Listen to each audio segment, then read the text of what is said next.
exploit. God keep our land glorious and free. Oh, Canada, we stand on guard for thee. Oh, Canada, we stand on guard for thee.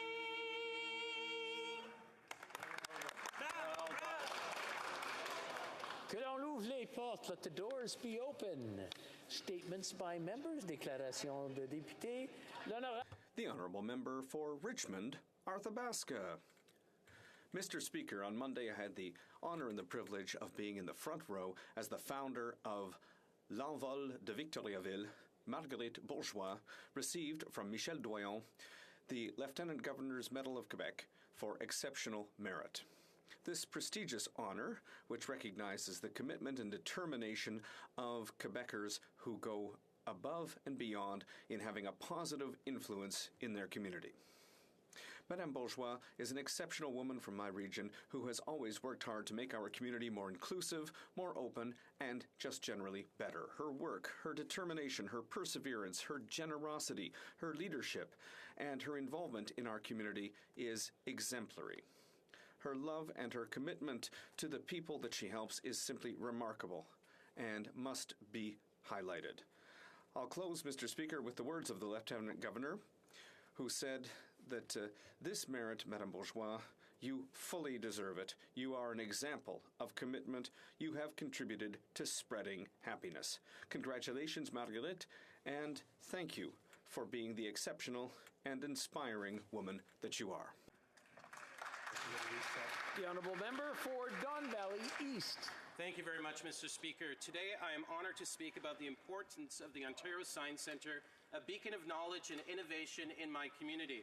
Established in 1969, the centre has not only fostered a love for science, but it's inspired generations of young people and young minds in the pursuit of careers in science, technology, engineering, and mathematics. We are so proud in Don Valley East to have this positive building, this positive institution impact many people in our community.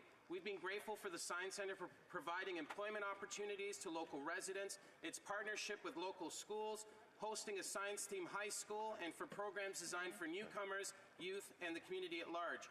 Mr. Speaker, despite the love we have locally for this important space, the provincial government has decided to move the centre to downtown Toronto.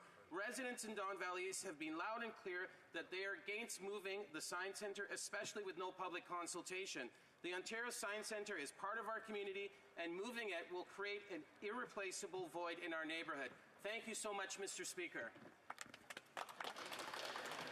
The Honourable Member for Renfrew, Nipissing, Pembroke. Mr. Speaker, last month, Ottawa Valley's Tom Big Red Stevenson passed away at the age of 86 with his family at his side. Tom was a real-life trailblazer. He was a professor at Algonquin College and instrumental in creating an outdoor component to the forestry program.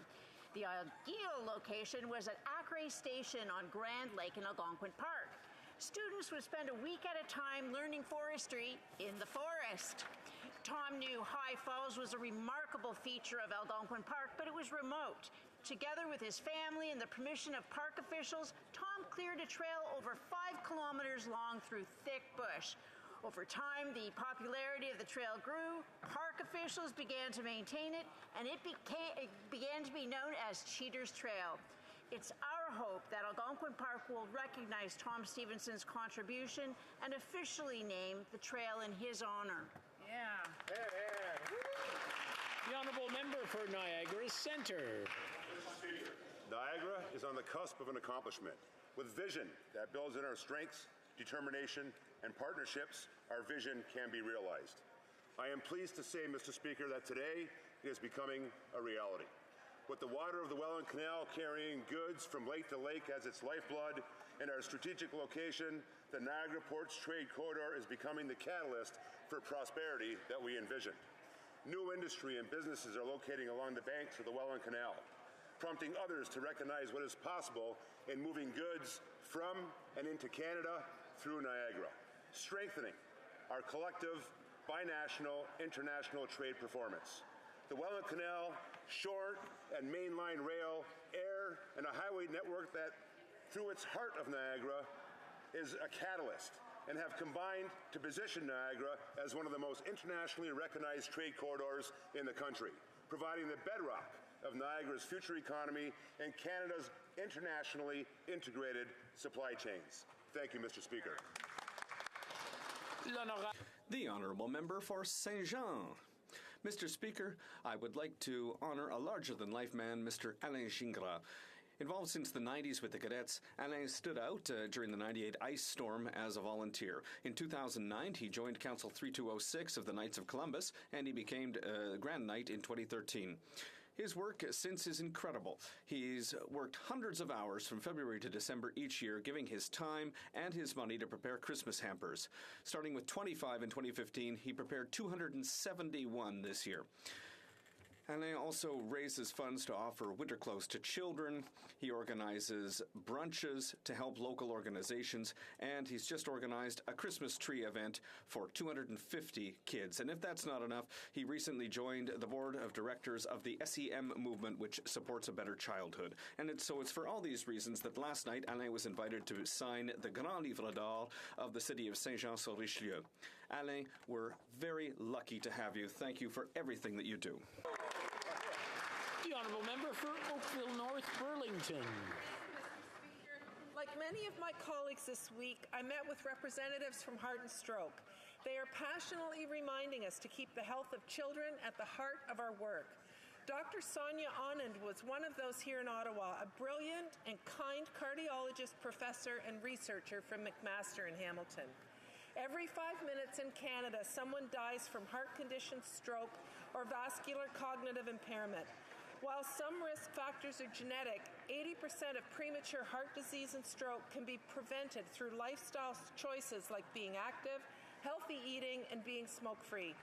Healthy habits begin at an early age, which is why Heart and Stroke is asking for continued support when it comes to making healthier food choices for kids and in taking additional steps to prevent youth from vaping. Heart and Stroke has been fighting heart disease and stroke for over 70 years, and I thank them for their efforts. Thank you, Mr. Speaker. The Honourable Member for Peterborough Kawartha. Nothing brings together a community more than a winning team, and the Peterborough Petes are winning. They're heading to the OHL Eastern Conference Finals after sweeping the Sudbury Wolves in the first round and a decisive 4-2 series victory against the Ottawa 67s at Monday night's sold-out Memorial Centre crowd of almost 4,000 people. The Peterborough Petes are heading to the Eastern Finals against the North Bay Battalion.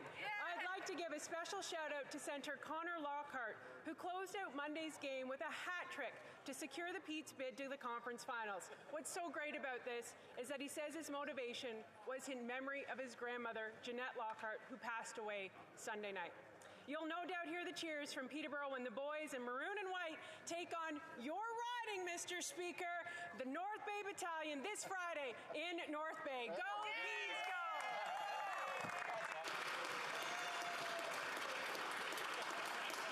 The Speaker has to stay neutral. I just want to point that out. The Honourable Member for Hochelaga. Thank you, Mr. Speaker. La Ruelle d'Hochelaga is a social pediatrics centre which is solidly anchored in my riding. Within that centre, a committee for the rights of children has been founded by young people who want to get involved in bringing social action projects to life. So I've received today in Ottawa 9 young people between the age of 10 and 16 who are members of this Kids Human Rights Committee.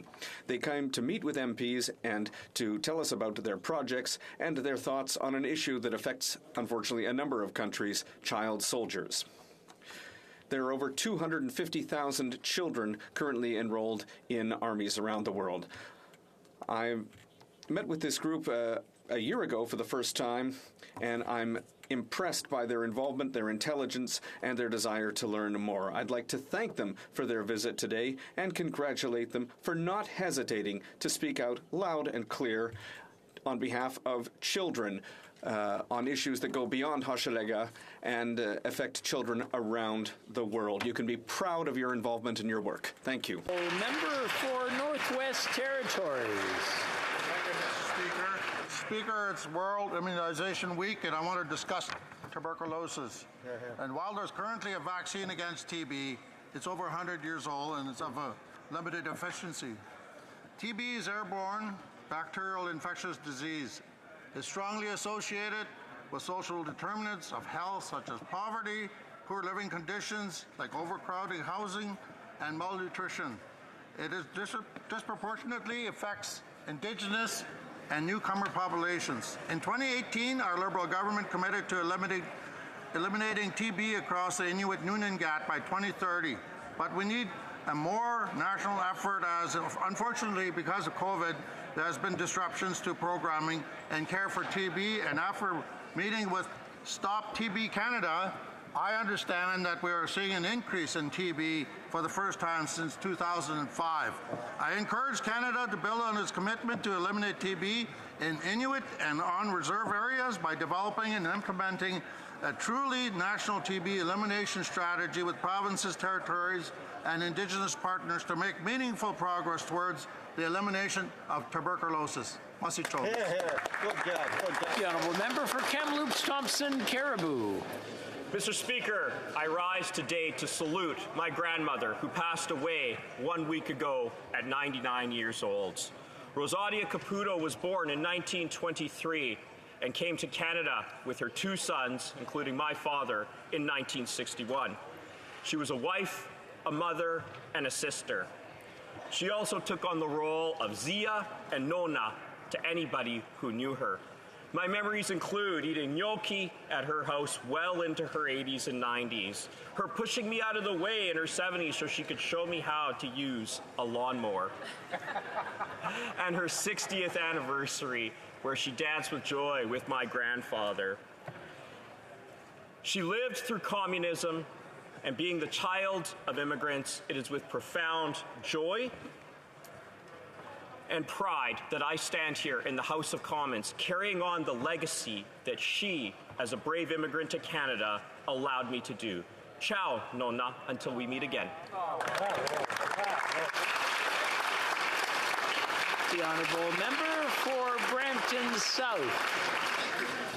On Monday, May the 1st, I'm proud to be sponsoring the first ever gluten-free breakfast on Parliament Hill alongside the member from Kitchener-Conestoga with Celiac Canada. Celiac disease is an autoimmune disorder that damages the small intestine and makes it difficult for the body to absorb nutrients from food. And unfortunately, about 90% of celiac disease cases remain undiagnosed. The only effective treatment is a strict gluten-free diet, which can be challenging as gluten is present in many common foods and cross-contamination can occur very easily. This can lead to serious health consequences for people with celiac disease. Mr. Speaker, as Canadians, we can all do our part to support those living with celiac disease. By spreading awareness and understanding, we can make life easier for those living with this chronic digestive and immune disorder.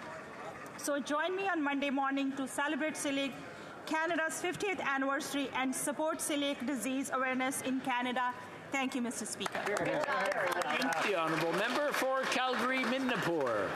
Mr. Speaker, right now 155,000 public servants are on strike, and we only find ourselves in this situation because of this Prime Minister's failure to strike a deal.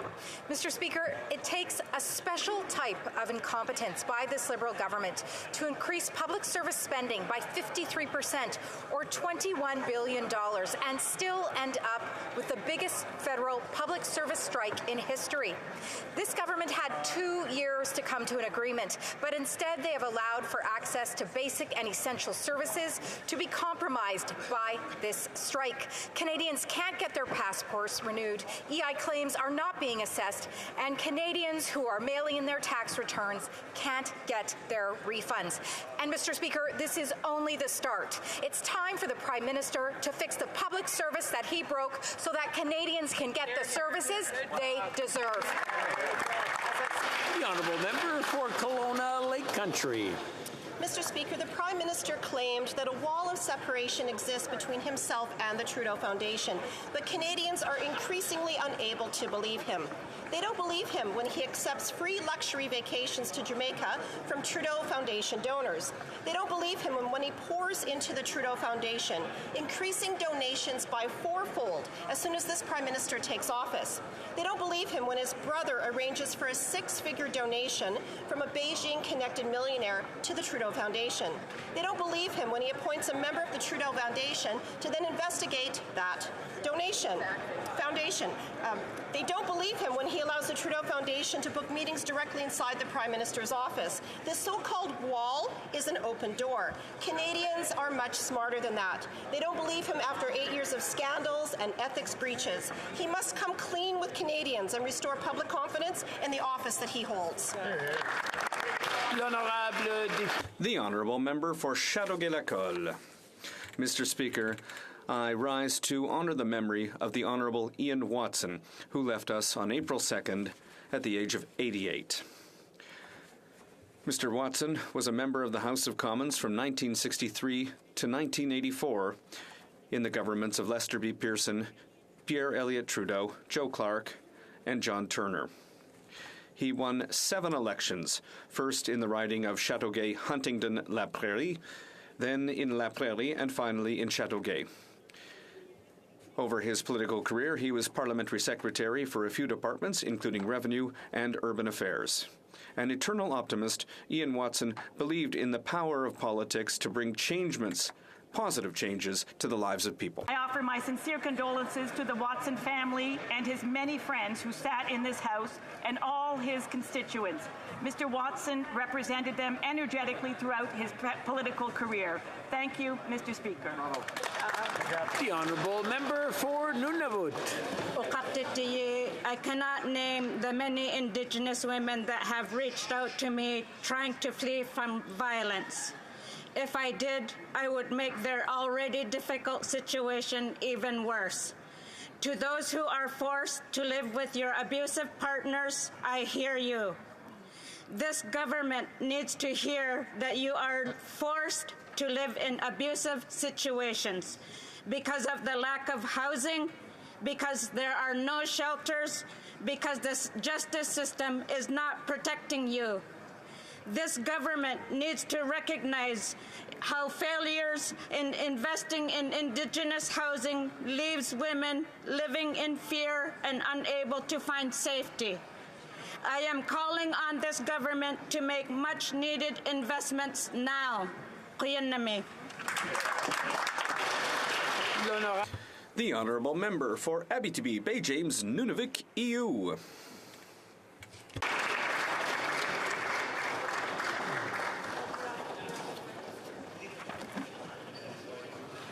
Easy. Allez-y. Please go ahead. Mr. Speaker, the first autonomous drill developed in Abitibi-Témiscamingue, the Versa drill, is now on the market. Operating 1,300 meters underground at the Goldex Agnico Eagle mine in Val d'Or, this drill is built here at home at MBI Global. It's a company that's been in business for over 30 years in Val d'Or. Along with IT support, this autonomous drill is easy to operate. It's also connected to the LTE high-speed network in the mine, which allows it to send data to the surface in real time.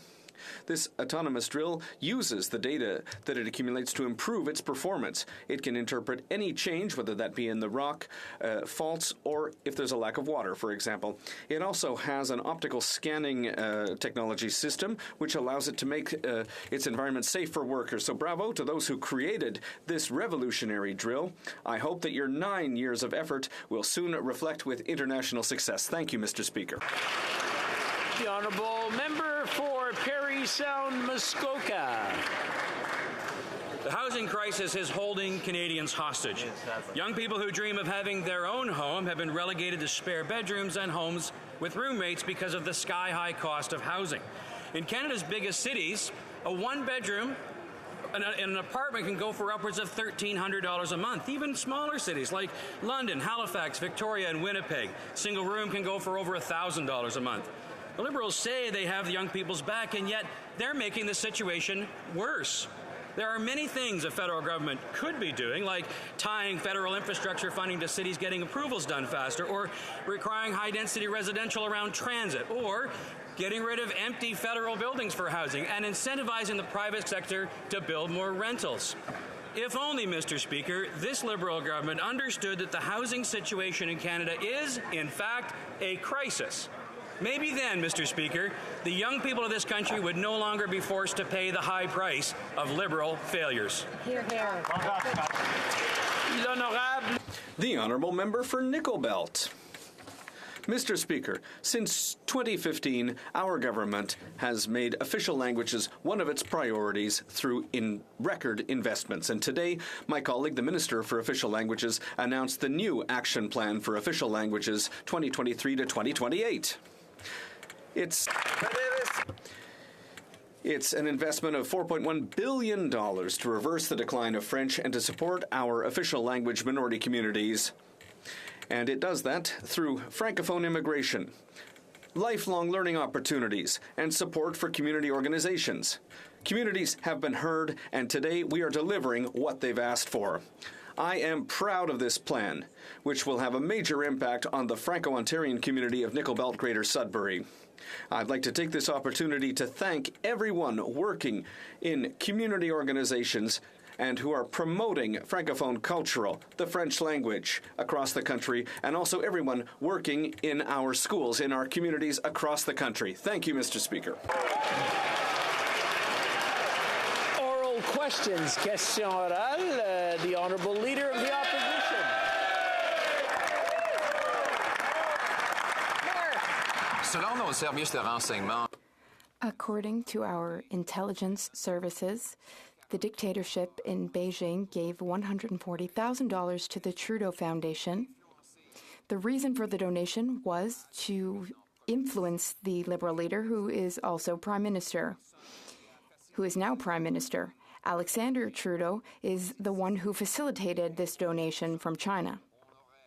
Had it been anyone else, we would have called them to Parliament to answer questions. So, will the Prime Minister support a motion to call Alexander Trudeau to appear before a parliamentary committee to answer questions about this donation, which sought to influence the Prime Minister? The Right Honourable Prime Minister. Mr. Speaker, as I've said many times in this House, for 10 years, I've had no direct or indirect ties to the foundation which bears my father's name. As for committee, the member knows full well that committees decide independently who will appear. The Honourable Leader of the Opposition. Mr. Speaker, the Prime Minister takes Canadians for fools. He really thinks Canadians are going to believe that he has no ties to the Trudeau Foundation? Trudeau Foundation donors pay for his vacation. His own brother facilitated and signed off on a donation from China to the foundation, a donation whose goal was to influence the Prime Minister. So if the Prime Minister is speaking the truth and has nothing to hide, will he then support a motion to call Alexander Trudeau to appear before a parliamentary committee to answer questions? Yes or no? The Right Honourable Prime Minister. I've already answered this question. As everyone here knows, for 10 years now, I've had no direct or indirect involvement with the Pierre Elliott Trudeau Foundation. So we should ask ourselves, though, why the Conservatives insist on spending their time attacking me and my family rather than talking about the budget, for instance, rather than talking about issues Canadians are dealing with every day. We here on this side are here to support Canadians through our grocery rebate, through dental care support, through our initiatives and programs which will help Canadians right away. The Leader of the Opposition. This bureaucracy, though, costs $20 billion more a year. That translates to $1,300 per Canadian family in additional costs because of the government's spending. And what are they getting for all this spending? Fewer services. Public servants are striking. Taxpayers can't even get answers to their questions before filing their taxes on Monday. Taxpayers are not receiving services in exchange for their money. So should taxpayers themselves declare a strike? The Right Honourable Prime Minister. Mr. Speaker, unlike the Conservative Party, on this side of the House, we support workers. We support unions in the important work that they do. We know that public servants offer important services to Canadians. The government values their work, especially during the past few years, which have been difficult. That's why we're working around the clock to reach a deal that will be fair for public servants and reasonable for taxpayers. We will continue to make sure that everyone at the bargaining table takes their works seriously, and we will solve this issue the right way. The Honourable Leader of the Opposition. A bureaucracy that costs $20 billion more per year. That's $1,300 per Canadian family, a 50% increase. And for what? For immigration services not being delivered, for veterans who can't get answers to their requests, and now taxpayers who won't be able to get answers to their tax questions before the filing deadline on Monday. Given that Canadian taxpayers are not getting the services they pay for, is it time for them to go on strike as well? Honourable Prime Minister. We'll take no lessons from the Conservative Party of Canada, whose approach on services to Canadians was to close Veterans Affairs offices, cuts with services to women, to fight with the unions, including with legislation that was anti-union, like 525 and 377, which that member voted in favour of, or furthermore, continuing to put cuts across the board. We've stepped up to support Canadians. Our public service stepped up to help Canadians through the pandemic, and now we're in negotiations to make sure we get the right deal for them and the right deal for Canadians. The Honourable Leader of the Opposition. This guy is so out of touch. Here we have 150,000 people on strike, the biggest federal strike in Canadian history. Canadians can't get their services. Meanwhile, their housing costs have doubled and crime is ravaging through our streets. And what is he going to do today? Well, start spreading the news. He's leaving today. He wants to be a part of it. New York, New York. Mr. Speaker. Remind the honourable members that singing is not allowed. Whether it's good or bad, it's not allowed.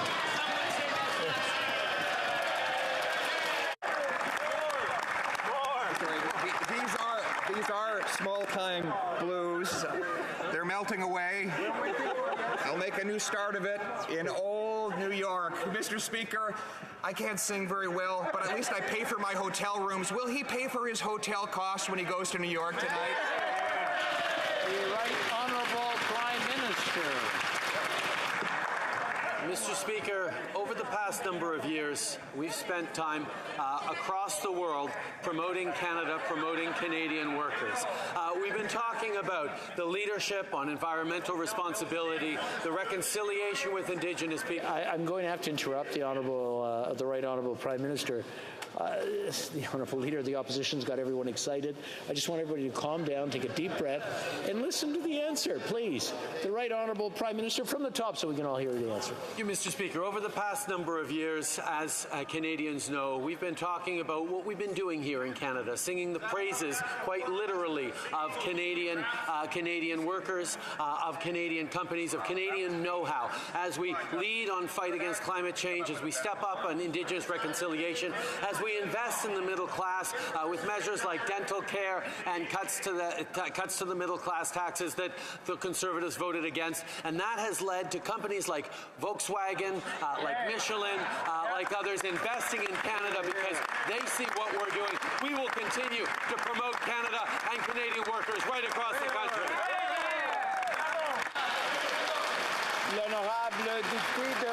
The Honourable Member for Belleuil-Chambly.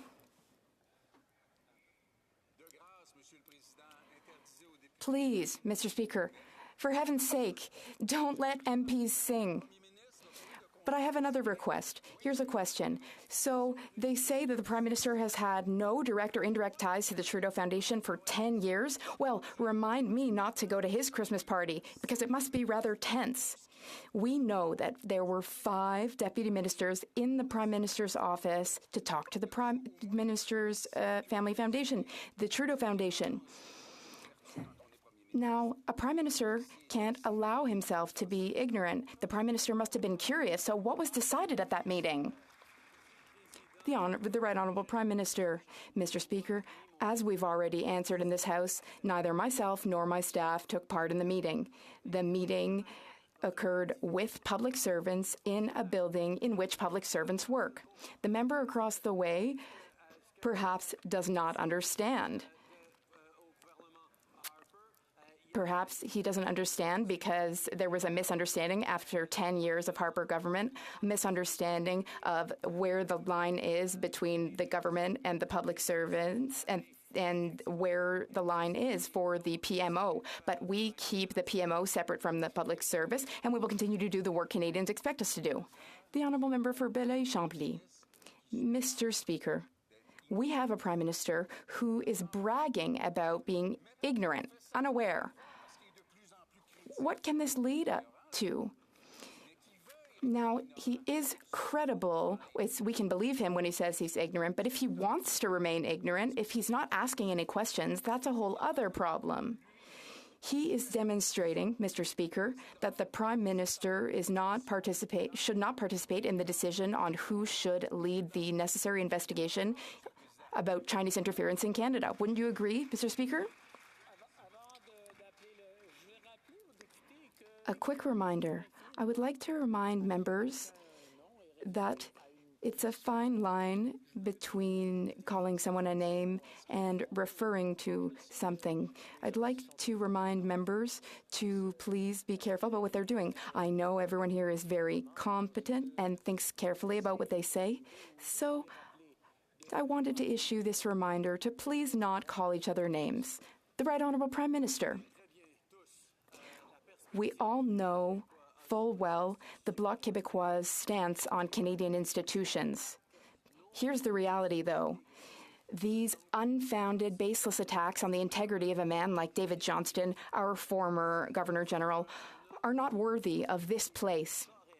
He is a man who worked tirelessly, heart and soul, to serve our country. He was always of the utmost integrity, and that's why he's the right person to be our independent expert to look into the very important matter of foreign interference. The Honourable Member for Burnaby South. Mr. Speaker, with each passing day of the strike, we see the Liberal government's true face, and it ain't pretty. The workers want something very simple. They want their salary to keep pace with inflation. This government, though, is not giving workers what they want and need. Will the Prime Minister wake up, shoo his minister out of the way, do his job, and intervene to get a fair deal for these workers? The Right Honourable Prime Minister. Mr. Speaker, I must admit that I'm confused. Confused to have to explain to an NDP member how bargaining works. Bargaining has had some strikes. There have been some difficulties, some challenges at the bargaining table for the past 8 days, but everyone is working productively and constructively. In fact, government negotiators have just put an offer on the table that meets the recommendations of a third-party expert. So this is a great action. Negotiations are moving forward. That's how things go when one respects unions. The Honourable Member for Burnaby South. If the Minister was serious about respecting these workers, he wouldn't be jetting off to New York at a time when we have the biggest strike in our country's history. Absolutely. That doesn't show respect to workers. Workers aren't buying it. We're not buying it. If the Prime Minister was serious about this, he could show some leadership and certainly not allow the minister that put us in this mess to continue to do this work. So will the Prime Minister accept that this is serious, it requires the full attention of government, then he's got to get serious about getting a contract for these workers now. Hear, hear. The Right Honourable Prime Minister. Mr. Speaker, I do find it a little odd that I'm having to explain to a member of the NDP how collective bargaining works, but sometimes it takes time. And that work that's being done constructively at the negotiation table, including the fact that we put forward just yesterday an offer that aligns exactly with the recommendations of a third-party expert in this issue, that is the basis for a good deal moving forward that both respects our public servants and is fair for taxpayers. That's what we're going to continue to work on. Hear, hear. That's right. The Honourable Leader of the Opposition. Prime Minister can't believe he's having to explain to the Leader of the NDP, talking down to a member of his own coalition government just demonstrates how arrogant and out of touch this Prime Minister has become. Today, for example, he'll hop on his private jet and fly off on vacation to hang out with the stars and give speeches, self-important and self-indulgent speeches at Canadian taxpayers' expense. All the while, he's putting in place a 41-cent a litre carbon tax that will cost the average family $1,500 more. Why doesn't he axe the trip and axe the tax? The Honourable Prime Minister. $976, Mr. Speaker. That's what an average family of four in that member's riding will be getting this year with the climate action incentive. That's because not only are we moving forward with a price on pollution that helps fight climate change, but we're giving money back to average families across the country in jurisdictions where it applies that leave 8 out of 10 of them better off. This is how we both fight climate change and support families while, Mr. Speaker, drawing in global investments like Michelin, like Volkswagen, like others who want to be part of Canadian workers' successes. Leader of the Opposition. When he said $900 and something, I thought for a moment that was the price of his New York hotel room. I thought, no, that can't be true. It'll be in the thousands. But Mr. Speaker, he's spreading disinformation again. He promised he was going to censor misinformation. Why doesn't he censor himself? Because look at the information coming from the parliamentary budget officer he appointed, which demonstrates that the average Canadian will spend at least $1,500 more in taxes than they get back in rebates. The Liberals call this report a prop. It's from the parliamentary budget officer, the one they appointed. They're called facts. Will he finally listen to them?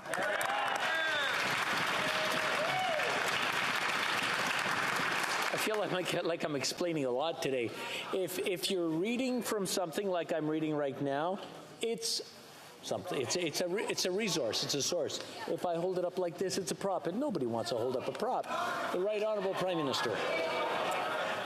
Mr. Speaker, I can tell you he wasn't reading from the PBO report because the PBO report has actually decried the fact that it is being misinterpreted deliberately, indeed, by the Conservatives. The reality is, and the report is very clear, 8 out of 10 families in jurisdictions where the price on pollution applies do better with this price on pollution. But what the Leader of the Opposition doesn't want to talk about is the fact that having no plan, as he doesn't, to fight climate change is not going to create jobs for Canadians, not create growth for the economy, and not leave Canadians better off in the coming years. The Honourable Leader of the Opposition. Well, it's now clear why he wants to censor the internet, Mr. Speaker. He doesn't want Canadians to go and find out which of us is telling the truth. It would be very easy for them. I encourage them to Google a distributional analysis of the federal fuel charge on the 2030 emissions reduction plan. Page 3. If you're out there watching, Google it now. You will see the Prime Minister is deliberately misinforming the House of Commons by stating that Canadians will be better off when clearly the average household will pay more than $1,500 more in taxes than they get back. Would the Prime Minister like me to have one of the pages send this document over so that he can read it? The Right Honourable Leader of the Right Honourable Prime Minister. Mr. Speaker, the Conservative government would still choose, the Conservative opposition still chooses to contend that there is no cause for inaction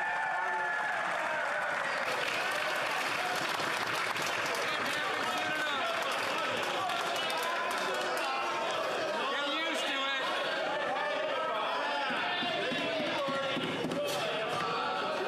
Goodbye. See you later.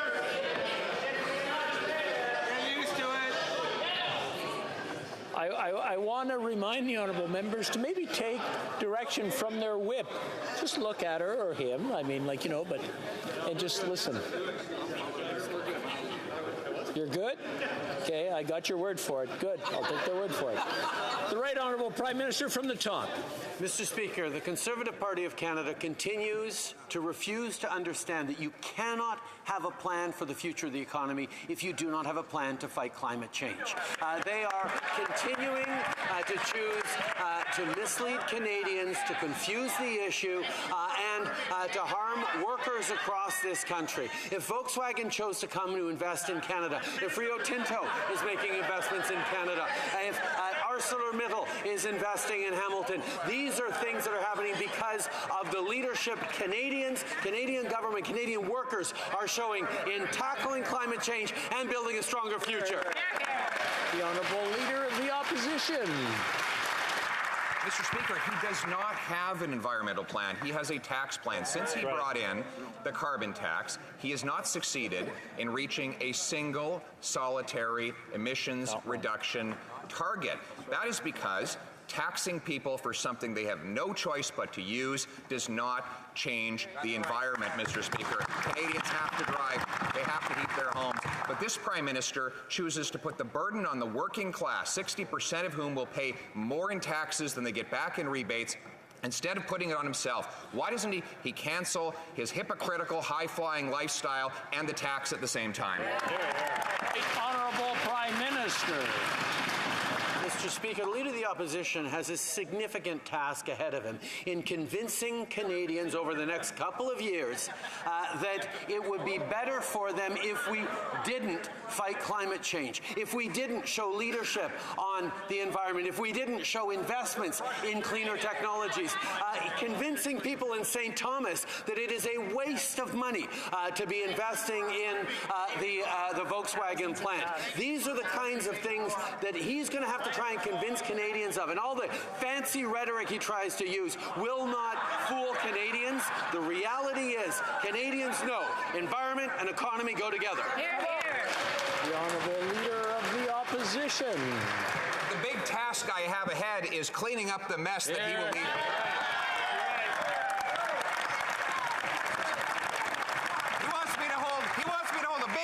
For him because he's made another promise. This is the guy who said he spent billions of dollars on the infrastructure bank, hasn't completed a single project. He said it would only cost $7 billion to build the Trans Mountain Pipeline. It's up to $30 billion, and it's not even built. He said his $89 billion of spending on housing affordability would make things affordable. House prices have doubled. Why is it that the more he spends, the worse things get?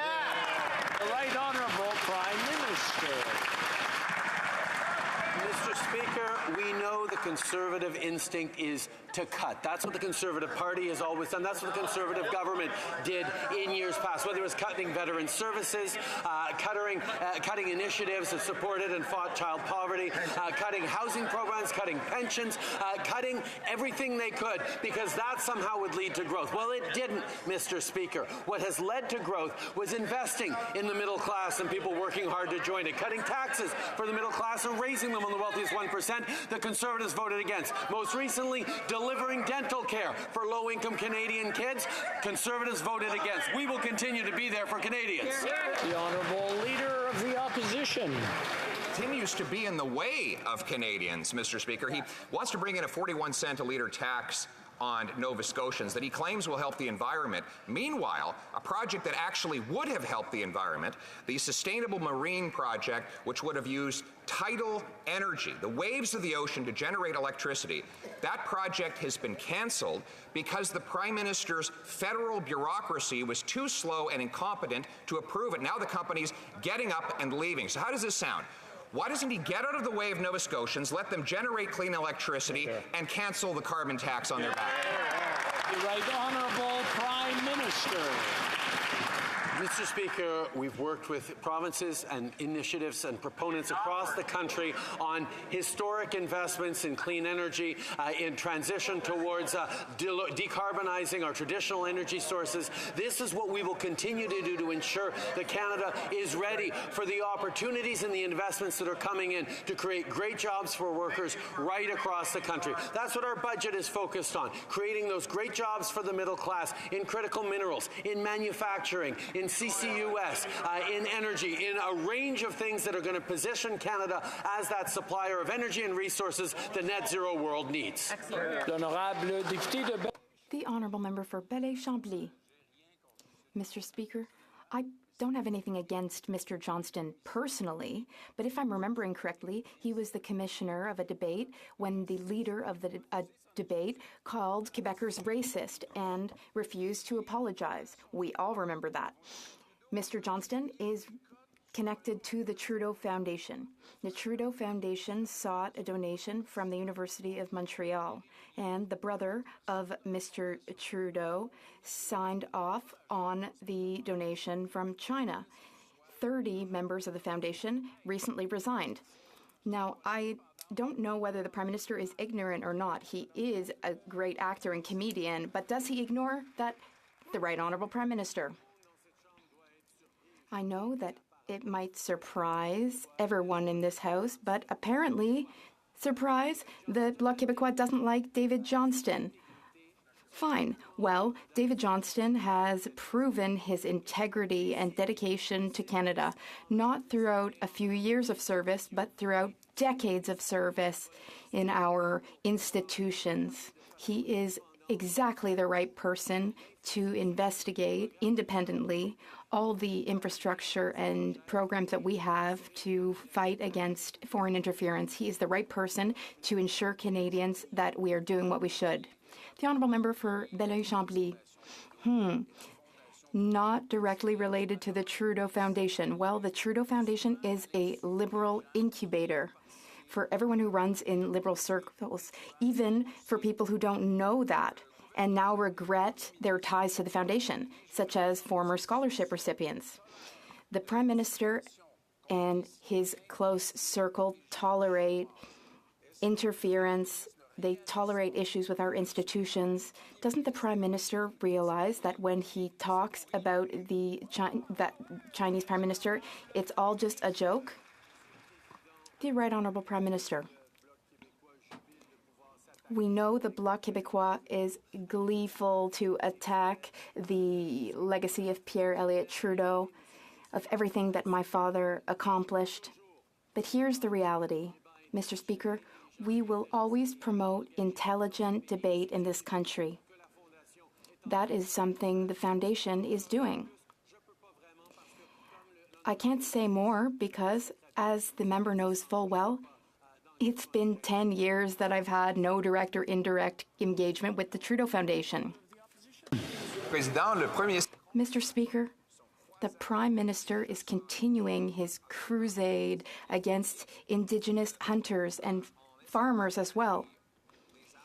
He is attacking them by trying to ban hunting weapons.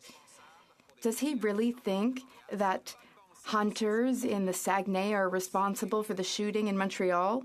That makes no sense, Mr. Speaker. He should go after true criminals instead of Indigenous peoples and hunters in our regions. The Right Honourable Prime Minister.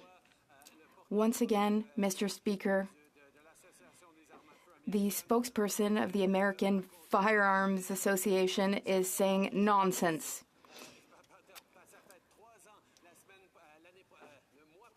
Next month will mark the 3rd year of our elimination of assault-style rifles in Canada. It is now illegal to buy or sell them. But the Conservative Party of Canada wants to bring back assault weapons. We won't allow it. That's why I ask everyone in this House to support Bill C-21 when it comes before this House. The Honourable Leader of the Opposition. The demagoguery of a Prime Minister that divides to distract. He calls Indigenous Canadians in Nunavut who hunt for sustenance Americans.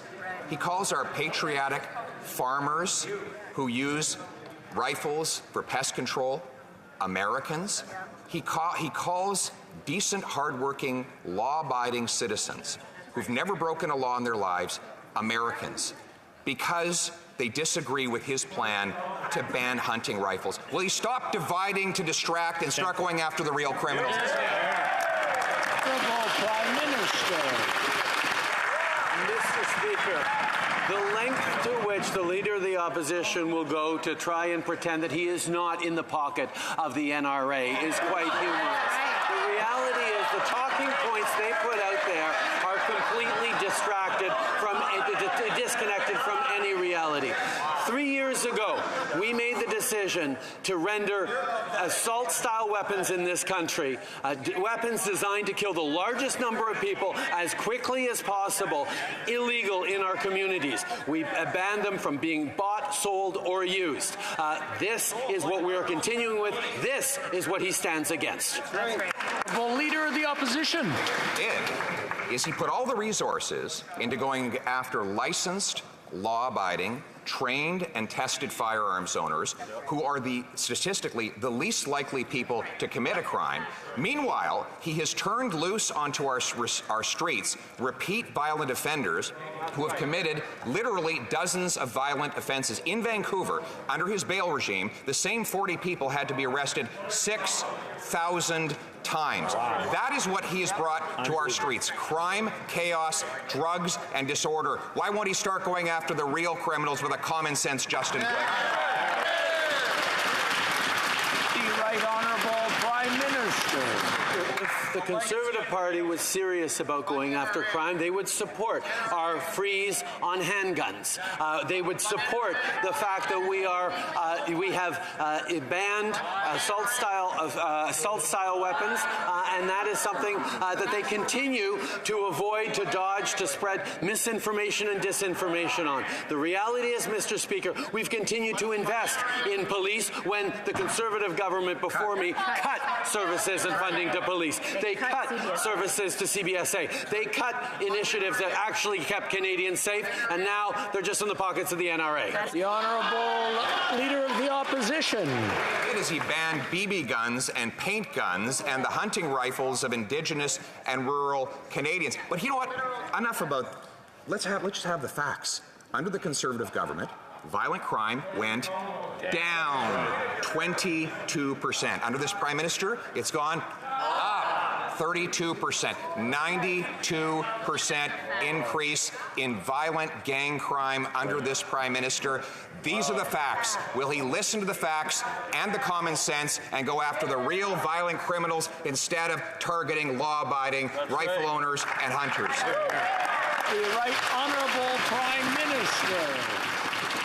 That wants to look at numbers, you should perhaps look at the number of assault-style weapons purchased by Canadians under the 10 years of Stephen Harper's government. You would see the challenges we're facing right now. The fact is, Mr. Sorry, I'm going to have to interrupt the Right Honourable Prime Minister again. I'm having a hard time hearing his answer. I know there's some people who get excited when we talk about certain items. I just want them to take a deep breath. Okay, now that everybody's taken that breath, the Right Honourable Prime Minister from the top, please. Mr. Speaker, you cannot be serious about keeping our communities safe if you stand against gun control. And that's consistently what the Conservatives have done by spreading misinformation and disinformation when we are going after assault-style weapons and putting a freeze on handguns and not going after law-abiding hunters and fishers. They are using that to try and scare people when the reality is keeping Canadians safe requires a multifaceted approach. It means investing more in CBSA, which has cut more than in half the number of interdicted double the number of interdicted guns coming across the border. The Honourable Member for Burnaby South. Public service workers have been waiting for over 2 years for a fair contract. Liberals like to talk a lot about workers' rights, but when they offer workers in the public sector what is effectively a pay cut, when they're asking for salaries that keep up with inflation, they're no better than Conservatives. That's right. So will the Prime Minister get serious about these workers, cancel his trip, and get these workers a fair contract? Hear, hear, hear. Honourable Honourable Prime Minister. Mr. Speaker, we take seriously the responsibility of engaging constructively with labour unions. That's why we are right now at the negotiating table. That's why our negotiators have put forward an offer that is actually aligned perfectly with the recommendation of third-party experts as a pathway to solution, and it is certainly something that we're going to be able to build on together, built on at the negotiating table. We have full confidence, not just in our negotiators and our minister, Mr. Speaker, but in the union negotiators who are fighting for better opportunities for their folks, and we know that that's how you get to the right deal at the table. That's right. That's it. Honourable Member for Burnaby South. This is starting to get ridiculous. In our country, Galen Weston earns over 430 times what the median income of an employee at that company. I'm sorry. Stop 1 second. We can start from the top, please. Appreciate it. And we'll just ask everybody to keep it down. The Honourable Member for Burnaby South. This situation and the Conservatives are getting ridiculous. We've got a situation where Galen Weston is earning over 430 times what the median income of an employee at his company is making, and the Prime Minister wants to do nothing about that. But a janitor working in the public service can't even have a salary that keeps up with inflation.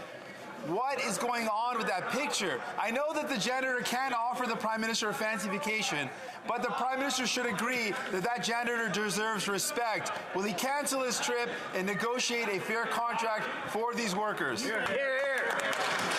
The Right Honourable Prime Minister. Mr. Speaker, one of the very first things, the very first thing we did when we came to office was lower taxes for the middle class and raise them on the wealthiest 1%.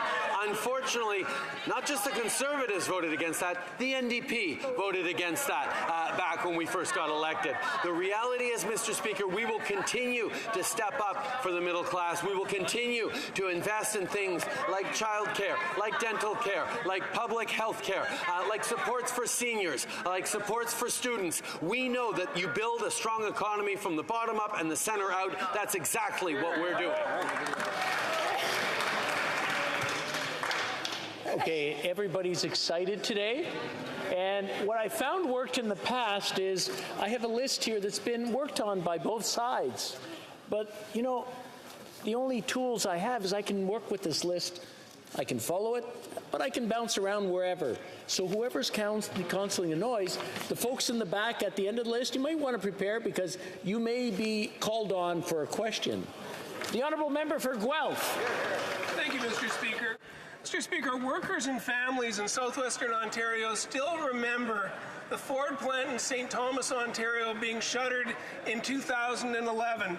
It put thousands out of work, and it left the region's once thriving auto sector on life support.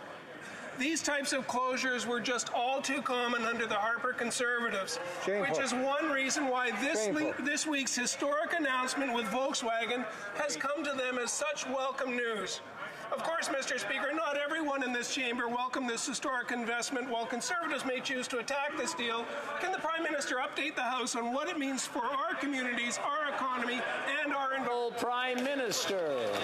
Mr. Speaker, I want to thank the member for Guelph for his important question and his extraordinary hard work. That's it. Volkswagen's decision to build their first North American battery facility in Canada is a generational investment in jobs and clean growth.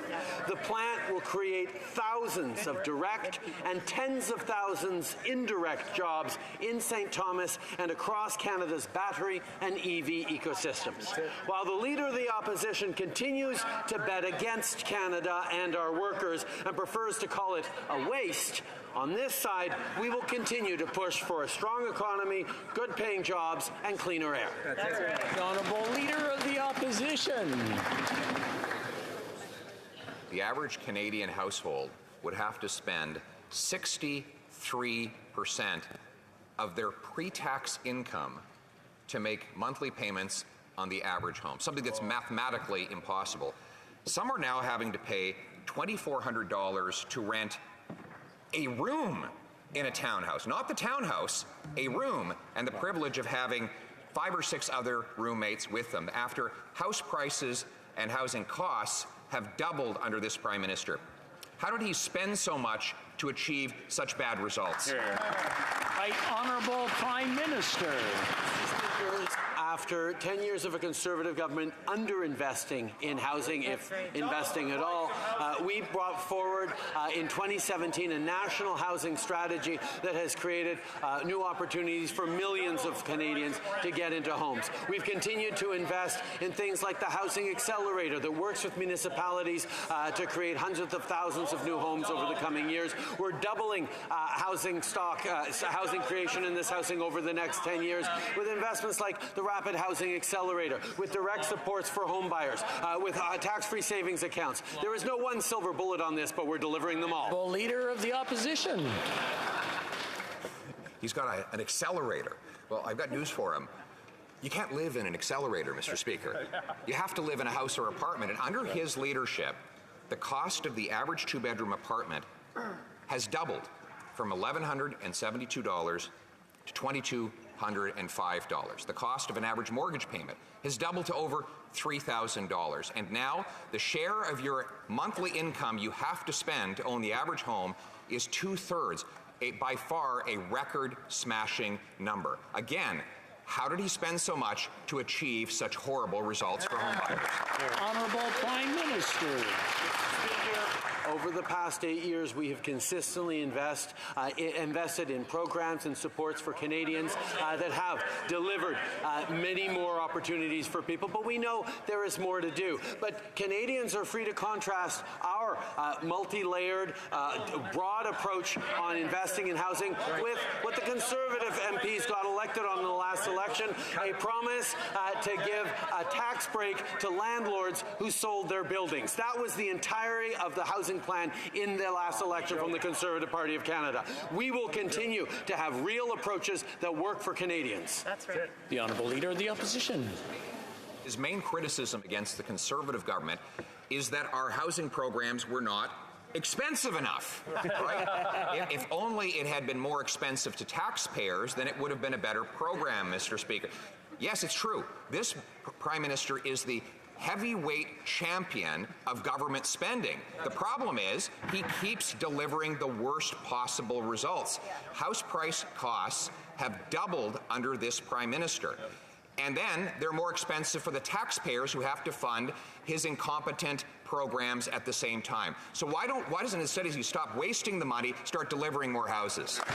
The Right Honourable Prime Minister. Mr. Speaker, Conservative politicians still think you can cut your way to growth, because that's what they tried for 10 years under Stephen Harper and failed, and that's what they're continuing to propose now. Cuts and austerity. You can cut your way to new jobs for Canadians. You can cut your way to fighting climate change. You can cut your way to Indigenous reconciliation. Well, you can't, Mr. Speaker. And the Conservative Party continues to cling to a trickle-down austerity approach that does not work for the middle class and people working hard to join it. That's where we will stay focused, and we'll take no lessons from them. No lessons. Honourable Leader of the Opposition.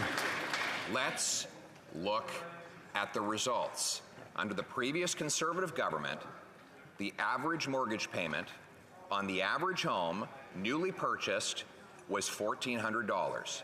Now, 8 years later, it's $3,200. He has delivered a 100% increase in mortgage costs, all while bringing in an $89 billion taxpayer-funded boondoggle in the housing program. So that, once again, why won't he end the government waste, get out of the way so that we can build affordable housing in this country? The Honourable Prime Minister. Mr. Speaker, I want to see the Leader of the Opposition get up again and explain to Canadians how great the 2008 recession was for people in Canada, for people around the world. Because that's exactly what he's saying. That's exactly what he's saying, Mr. Speaker. The fact of the matter is the cuts, the austerity, the trickle-down approach that Conservatives always put forward failed Canadians. That's why we've invested in the middle class and people working hard to join it, to create economic growth, to create jobs, to lift people out of poverty, to create a plan to fight climate change and build a future. That's what we're going to continue to do, Mr. Speaker. L'honorable député de Thérèse de Blainville. Monsieur le Président. Mr. Speaker, a week ago, employees of the public service went on strike. It is more than time for the Prime Minister to take charge of this file. The current conflict was coming for some time, since 2021. They did not have a collective agreement in place. The Prime Minister's intervention is now necessary to get to a fast solution so that everyone can benefit. When will he sit down at the negotiation table? The Right Honourable Prime Minister. Among government negotiators and union representatives, everyone is working in good faith at the negotiating table, and that's where everything happens. The government did put forward a proposal that lines up with recommendations from a third party who said that it was the right way to go. We put that proposal forward. It is certainly a base that we can use where we can hope to find an agreement in the days to come. We will continue to work while fully respecting, while working entirely with workers and unions, because that is what we do. The Honourable Member for Thérèse de Blainville. Mr. Speaker, he's not taking it seriously. The Prime Minister is hiding.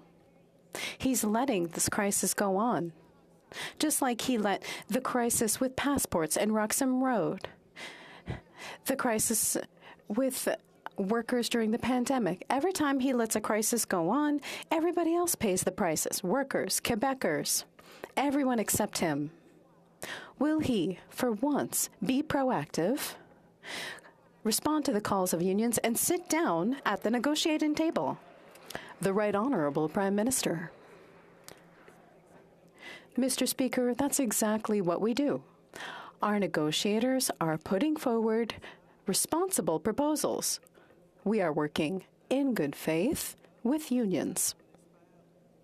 And we hope to be able to resolve this challenge soon, because yes, Canadians are expecting to get services from officials, as officials have delivered over the last years, which were difficult. We're going to find the right agreement for taxpayers and for public servants, and that is the work we're doing together right now. The Honourable Leader of the Opposition. Deficits are driving up interest and mortgage rates on home buyers, and government gatekeepers are preventing home construction. We rank second last for housing permit times in all of the OECD, and we have the fewest houses per capita in the G7, even though we have the most land to build on. That is the Prime Minister's record. His solution is to give tens of billions of dollars more to the same municipal gatekeepers in order to block construction again. Why doesn't he link the infrastructure dollars the feds give to the cities to the number of houses that actually get built? The Right Honourable Prime Minister. Mr. Speaker, one thing we know the Leader of the Opposition is good at is picking fights, because that's exactly what he's proposing to do with municipalities. We choose instead to work collaboratively with them, to recognize the important role that municipalities across this country play in delivering housing, in accelerating the processes. That's the way to get things done. Through the pandemic, it was orders of government working together that supported Canadians. It is respect for municipalities that keeps us moving forward, and that's what we're going to continue to do. We remember well when that member was in government. The fact is there were constant fights with municipalities. We're delivering. Leader of the Opposition. When Canadians are forced to live in tents or spend $2,500 to rent a single room in a townhouse or stuck in their parents' basement until they're 35 years old, you better believe I'm going to fight for more housing. It'd be nice if he fought for someone other than himself and his gatekeeper friends. His solution is to build up these municipal gatekeeping bureaucracies with federal deficit finance tax dollars. That means that it will be even slower to get anything built. Why doesn't he link the number of dollars that cities get for infrastructure to the number of houses they allow to get built? Honourable Prime Minister. Mr. Speaker, we remember well that member's approach on fighting with municipalities, fighting with experts, fighting with Elections Canada, fighting with anyone he could. And did that deliver for Canadians? Absolutely not, Mr. Speaker. Right now, he's fighting against local news for Canadians. What does he have against local Canadians, against local municipalities? The reality is we will continue to be there to work collaboratively, to build a stronger future, to invest in the kinds of things that are delivering for Canadians, while he continues to propose cuts and fights that lead nowhere. That's right. Leader of the Opposition. Actually, I delivered housing costs that were half of what they are right now. Those are the results.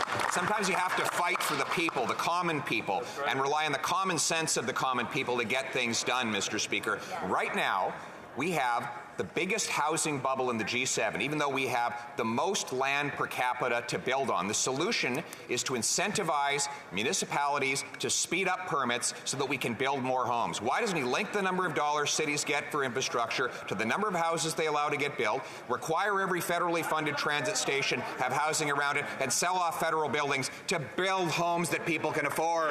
The Right Honourable Prime Minister.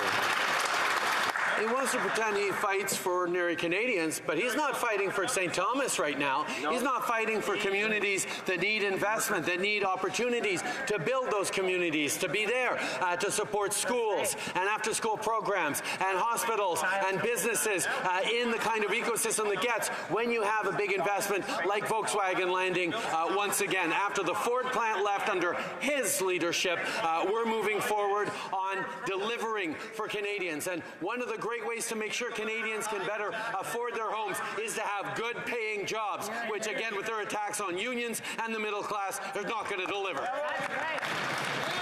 The Honourable Député d'Halifax West. Monsieur le Président, nos communautés.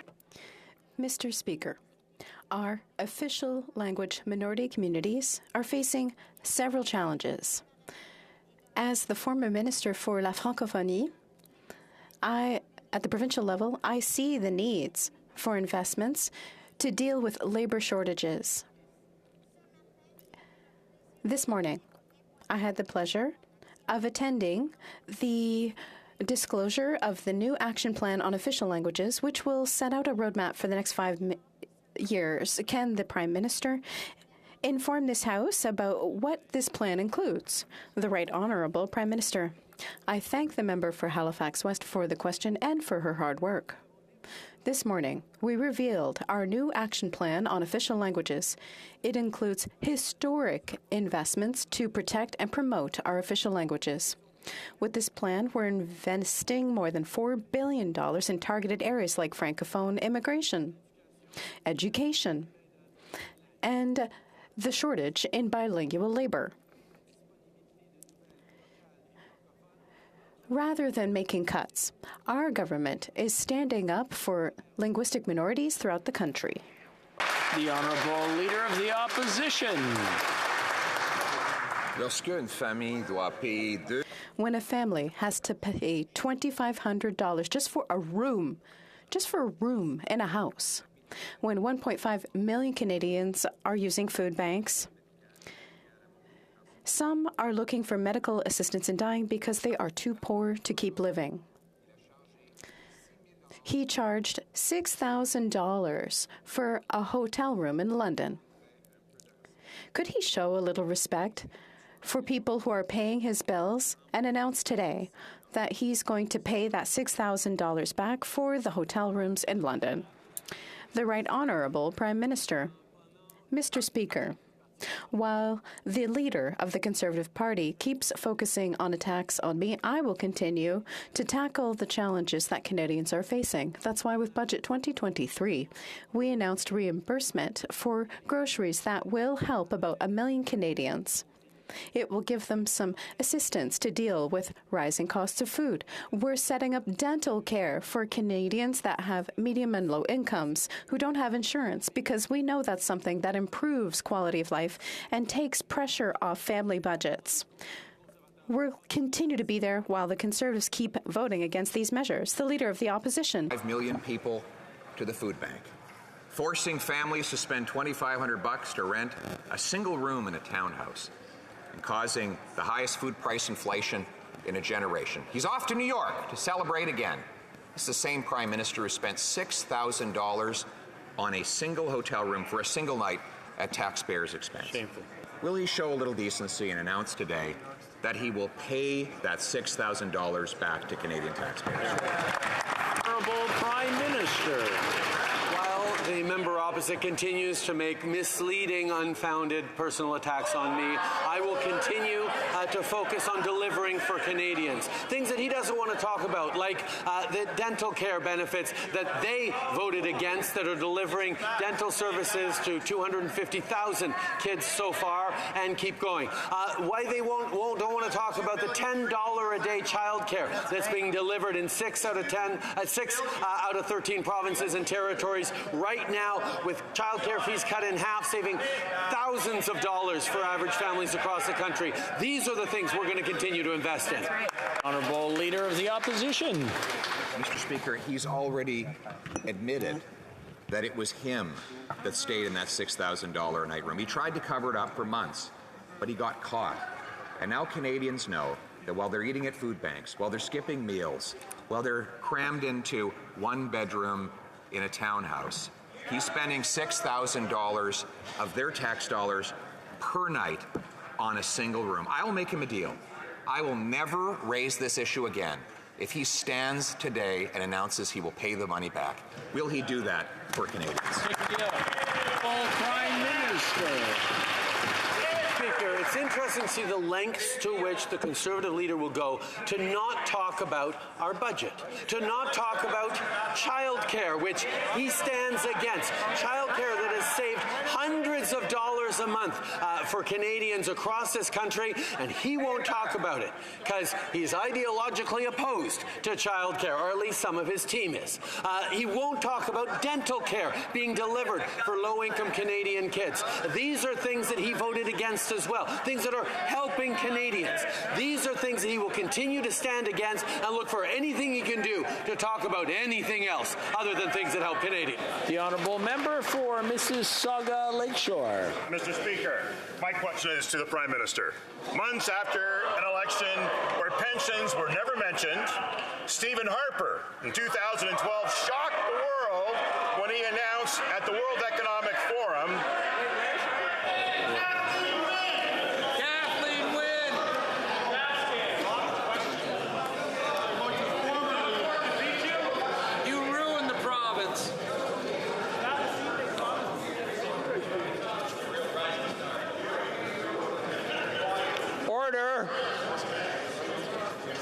Order.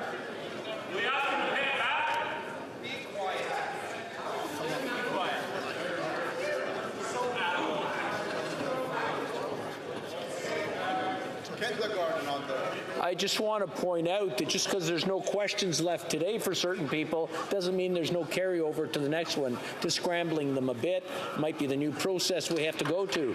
The Honourable Member for Mississauga Lakeshore from the top, please. Thank you, Mr. Speaker. That's right. He shocked the world at the World Economic Forum, saying that major transformations were coming to seniors' pensions. Well, this meant raising the age of retirement from 65 to 67 and forcing vulnerable Canadians to work longer before having access to their hard-earned pensions. Can the Prime Minister please update the House on what our government has done to fix that reckless mistake? Mr. Speaker. Honourable Prime Minister. I want to thank the member from Mississauga Lakeshore for his question, his tireless advocacy, and his hard work. Indeed, one of the very first things we did when we took office was to cancel the Harper Conservatives' plan for seniors and bring the age of retirement back down to 65. Instead of cutting OAS and GIS payments as they did, we raised them, and that led us to having the lowest poverty rates among seniors in the world. And now we're trying to get the new grocery rebate legislation through the Senate to make life more affordable for seniors. Well, we hope that the partisanship of today's Conservative Party in the Senate will not be an obstacle in helping Canadians retire with financial security. The Honourable Member for Burnaby South. Thank you. À un moment donné, ça devient At some point, it just gets ridiculous. A firefighter who works for the government asks for a pay raise to keep up with inflation and pay the rent, dealing with unprecedented inflation, and the Prime Minister, hand on heart, tells us how hard things are. The facts show he doesn't understand anything. It's just a bad play. Will this Prime Minister finally take the situation seriously, cancel his trip outside the country, and do the work that's required to get to a fair contract for workers? The Right Honourable Prime Minister. Mr. Speaker, as I said, we've put forward an offer at the negotiating table through our negotiators. It presents a level of compensation that is in line with what a third-party expert recommended as a good solution. It's a good starting point for negotiations over the coming days. The work will continue. At the same time, I have to highlight that one of the first things we did was to lower taxes for the middle class and raise them for the wealthiest 1%. And the NDP did vote with the Conservatives against that measure. The Honourable Member for Richmond, Arthabaska. Mr. Speaker, everyone knows just how important the student employment program is to support community organization, day camps, small businesses, and farming businesses. It's also essential for our youth so that they can have opportunities in various sectors to engage with the labor force. That's even more true with the inflationary crisis and the shortage of labor we're experiencing now. The Prime Minister and the Liberal government brags about supporting youth. I would like him to explain why this year budgets and subsidies for student employment were cut by a third. The Right Honourable Prime Minister. Mr. Speaker, during the pandemic, we boosted youth employment programs to help. Now that the worst part of the pandemic crisis is over, we are coming back to the levels that we had pre-pandemic. We've invested, however, in different programs to help youth. Youth no longer have to pay interest on their student loans, on federal student loans, rather. There's been significant investments in programs and bursaries for them. We'll continue to be there for youth, but I want to thank my colleague for his excellent question. That's all the time we have for questions today. That's all the time we have for question period today. Order first. I'm now prepared to rule on a point of order raised on April 25th, and I'll get back to you. That was raised by the member for Sherbrooke Park, Fort Saskatchewan, concerning the statement made the same day about the monarchy. L'article 18 Rule 18 of the Rules of Procedure states, and I quote, "No member shall speak disrespectfully of the sovereign or of any other member of the royal family, or of the Governor-General, or of the person administering the Government of Canada." End of quote. As stated on page 431 of the third edition of House Procedure and Usage, during statements by members,